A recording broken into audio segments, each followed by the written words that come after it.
everyone, welcome back to another video. If you're new to my channel, welcome. My name's Kaya. I make videos about Italy, Italian culture, living in Italy as a foreigner, various vlogs about my life here and things like that. So if that's something you're interested in, definitely make sure to subscribe. I do receive like a few questions on my Instagram each week regarding working in Italy, because obviously a few years ago I was studying here, doing Erasmus here in Milan.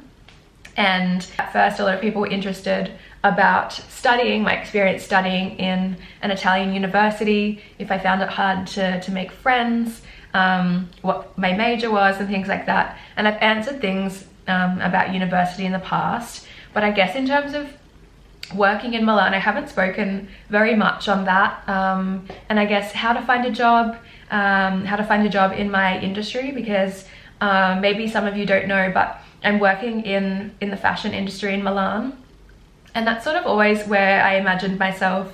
Even when I was younger, from a really young age, I've known that I wanted to work in the fashion industry, and I always wanted to work internationally. That was always a big goal of mine, even from when I was really young. I remember telling my family, I really want to work in fashion in Italy, or in like a big fashion city.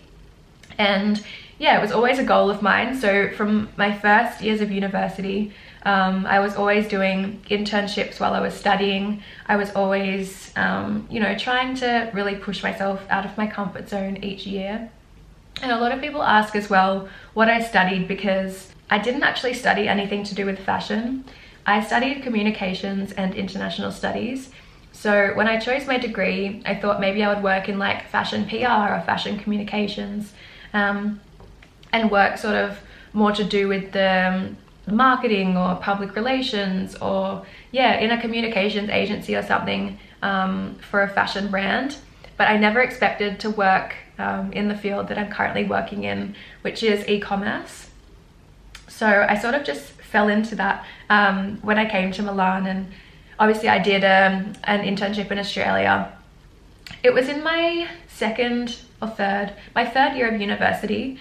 I did an internship in e-commerce in Australia, and it was for a startup fashion company, and it was a really interesting experience. And I think it was really good to start in a small company, because you really get to see sort of the ins and outs of how things work, and sort of being involved in all of the processes every step of the way. I think that's sort of a really important part of business, and being able to understand, you know, how everything works and where everything comes from, and you know, why you do certain things to get sort of the end result. Whereas I think maybe if you started in a bigger company, maybe you wouldn't have the same perspective, or understand completely how everything works, like all the different processes external to your own specific field.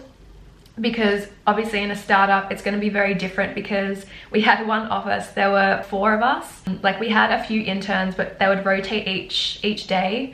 So I was coming in on like a Monday and a Thursday, for example, like the days I didn't have uni, and I would go in. It would be the boss, the e-commerce manager, and me. So usually there were like 3 of us, sometimes 4 if there was like another intern in that day, but literally 3 of us in this office. It was like a tiny little rental office space, and they had like all of the clothes in there in the same room, the packaging station, the laptop area where they had their computers, and we would do like the shipping labels, we would do pick and pack. The postman would come to the office each day and like pick up the parcels. I would be packaging all of the orders for that day, printing them off in the morning, you know, doing all of the process from start to finish. Product copy, I would upload the products on the website.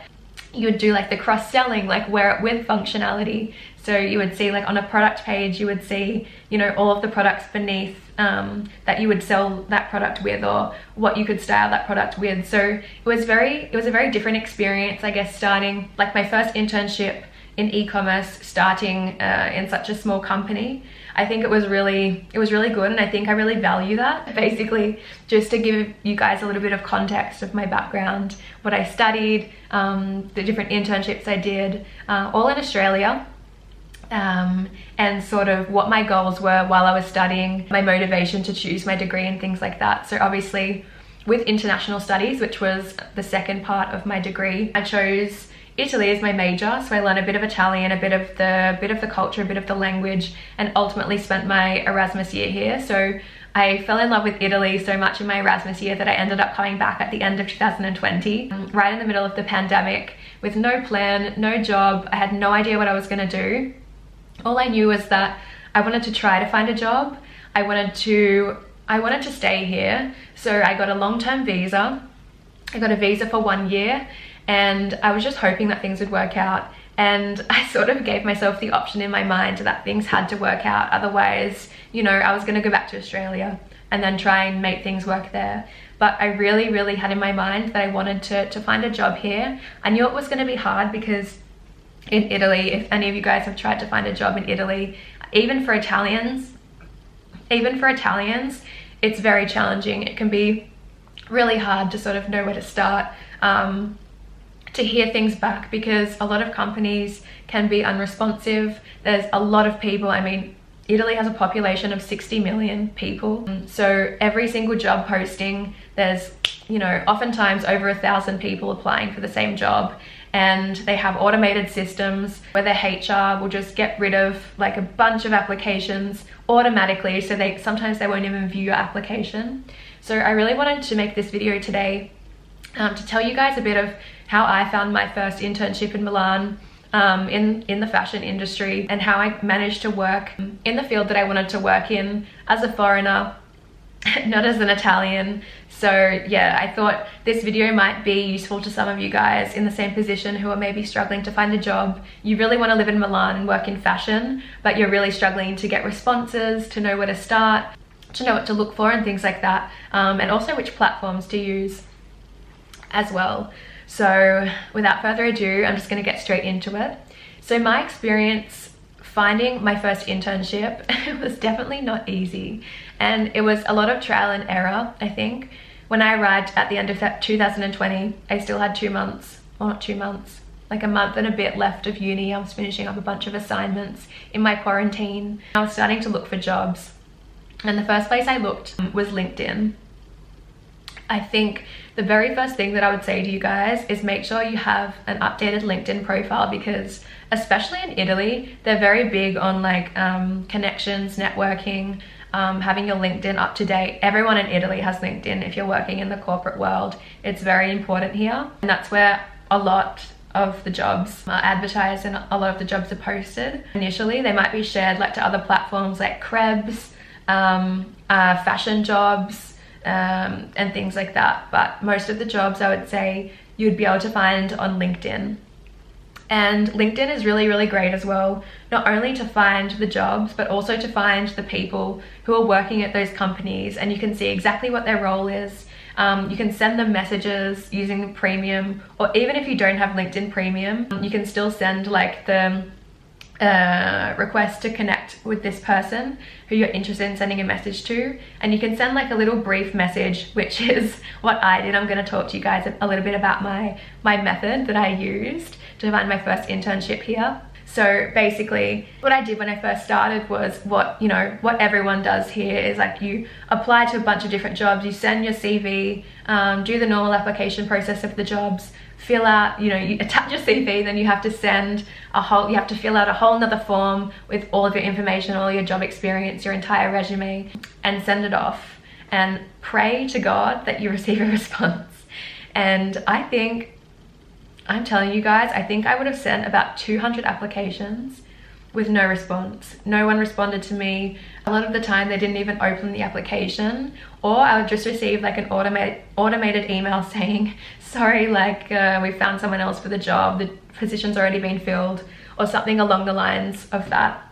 And it was so disheartening, so disappointing. I think this went on for like about a month and a half, and I sort of realized that I needed to change my strategy a little bit. I needed to mix it up and sort of think outside of the box, step outside of my comfort zone, and be that annoying person like sending messages.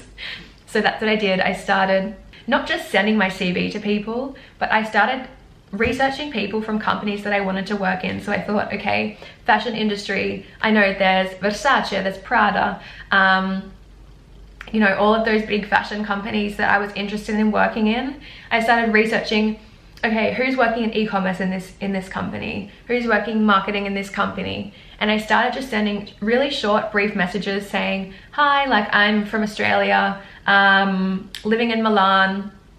Is it okay if I forward you my CV? I'm looking for an internship, la la la, in this field. Are you looking for interns?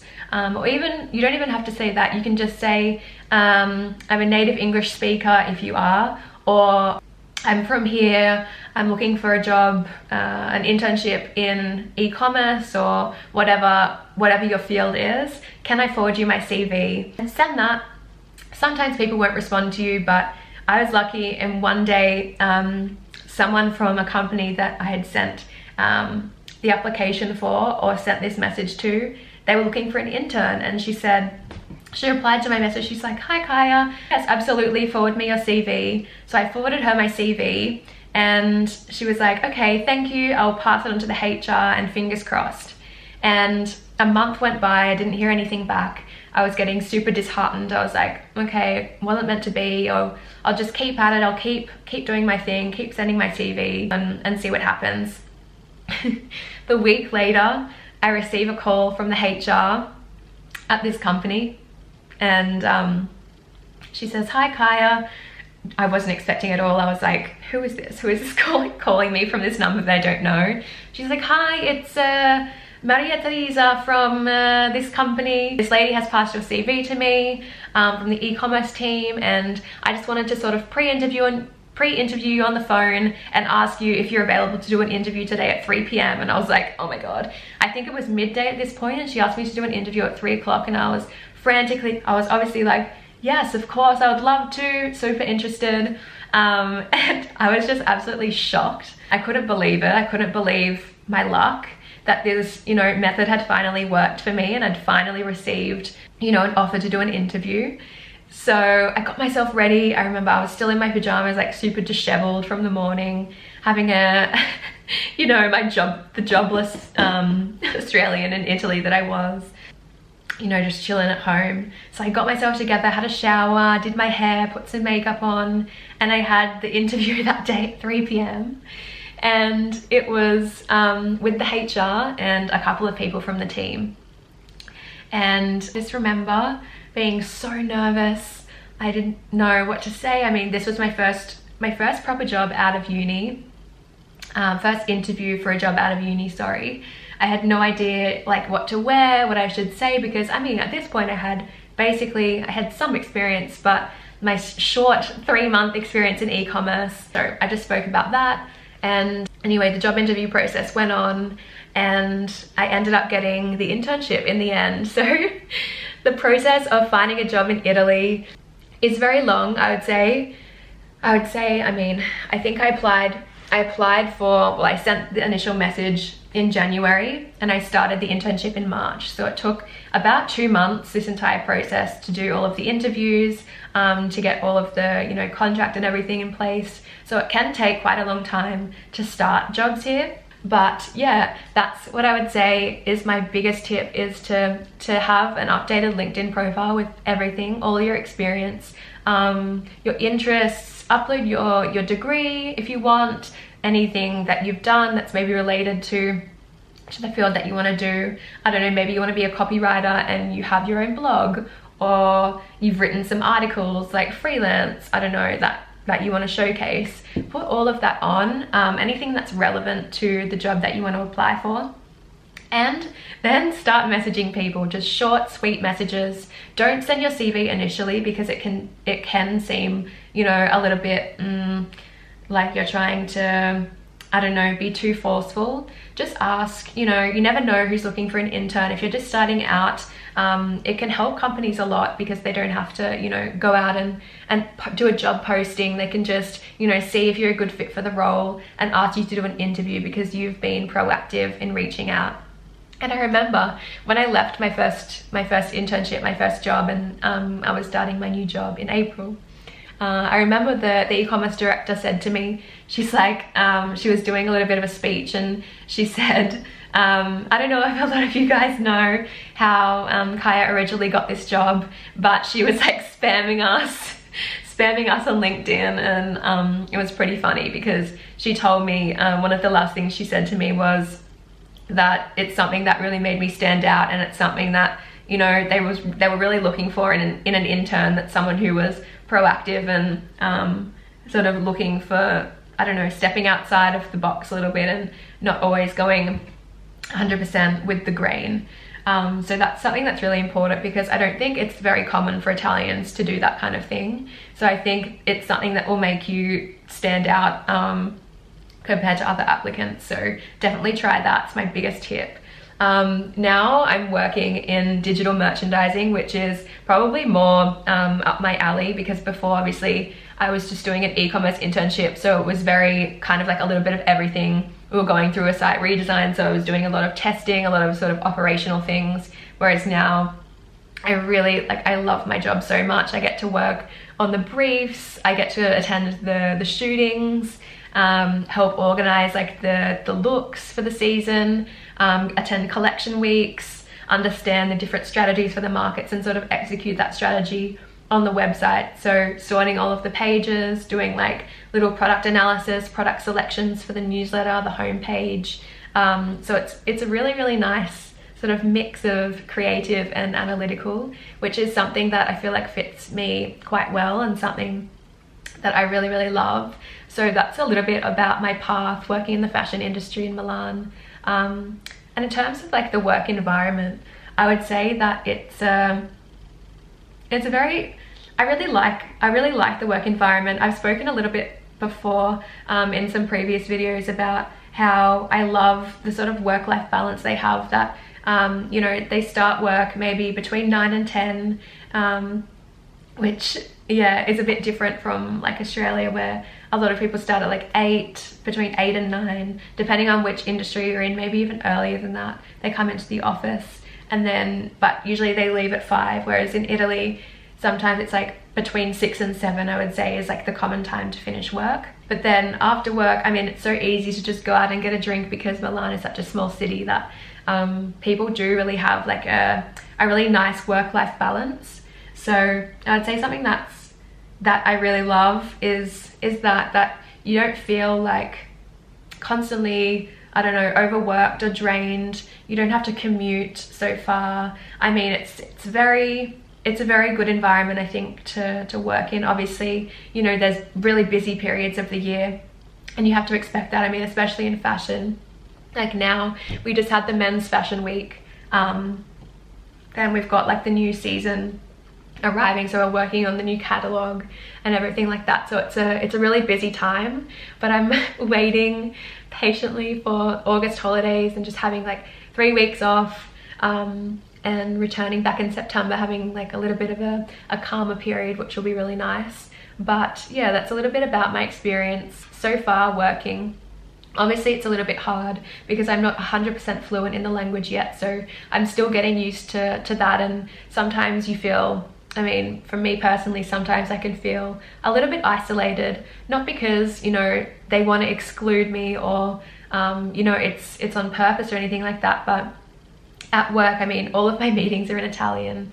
They're always talking Italian with each other, so sometimes it can be a little bit hard, sort of feeling like 100% involved all the time.